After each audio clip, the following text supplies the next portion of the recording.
Man, I woke up feeling depressed and weary and tired and cruddy. I felt like I didn't do a good job yesterday. I felt like I was kind of dreading today. And so I met with the Lord in my quiet time this morning, and I just cried out to him. I said, Lord, I need you to fill me up. I need something. Please set this day right. Help this day be better than the last. And he led me immediately to Nehemiah 8:10. The joy of the Lord is your strength. Okay, so that means if I don't have the joy of the Lord, that means that I'm not strong. The opposite of strong is weak. So I'm like, Lord, how do I get your joy? And he led me to Nehemiah 12:43. And this is where the people of Israel had just completed building the wall. And so God had moved through them miraculously to complete this huge project. And so they were celebrating what God had done through them. And as they were celebrating, it says that God filled them with joy. And then God led me to 1 Thessalonians 5:16, one of the shortest verses in the Bible. It says, rejoice always. Not sometimes, not once in a while, not occasionally. Rejoice always. Celebrate always. Be filled with joy always. I was like, all right, Lord, how do I rejoice always when I feel cruddy right now? Teach me how to do that. And he led me to Psalm 51:12. Listen to this. Lord, restore the joy of your salvation to me.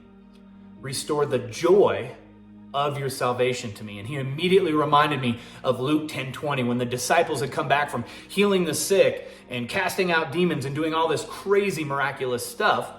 And they were celebrating what God had done through them. They were pumped. And what did Jesus say? He said, don't rejoice that these foul, wicked, ugly, evil spirits submit to you, but rather rejoice that your names are written forever in the book of life. And then it hit me. I was like, okay, I get it, Lord.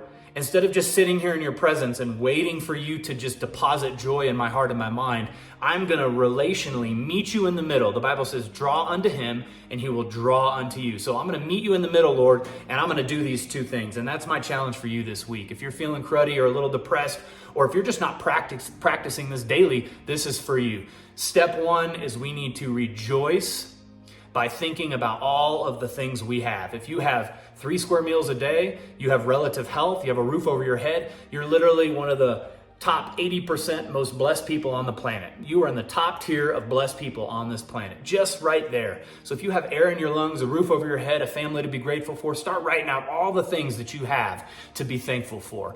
Rejoice through gratitude and thanking God for all the little and big blessings. And secondly, rejoice in all the ways God is moving through you. Think of the person that you helped out or the thing that God allowed you to do or accomplish, and rejoice and celebrate the things that God has done through you. But don't stop there. This is the key, that we wouldn't rejoice in just that stuff and celebrate in that stuff, but that we would rejoice that our names are forever written in the book of life. Go spend time at the foot of the cross and think about the fact that you are no longer an enemy of God. You're no longer a slave of God. You are his friend. You are his heir. You are his son or daughter, and you live forever. Death will not separate you from his love. He will never leave you or forsake you. You are immortal through Jesus and what he did. And as we meditate on that and sit at the cross and understand the great love of God our Father for us, that we would be saved, our names written in the book of life, we will meet God in the middle relationally, and he's going to fill us with joy. That's my challenge for you. Be filled with joy so that you can walk in the strength of the Lord today, and that's how you do it. I love you guys. Be blessed.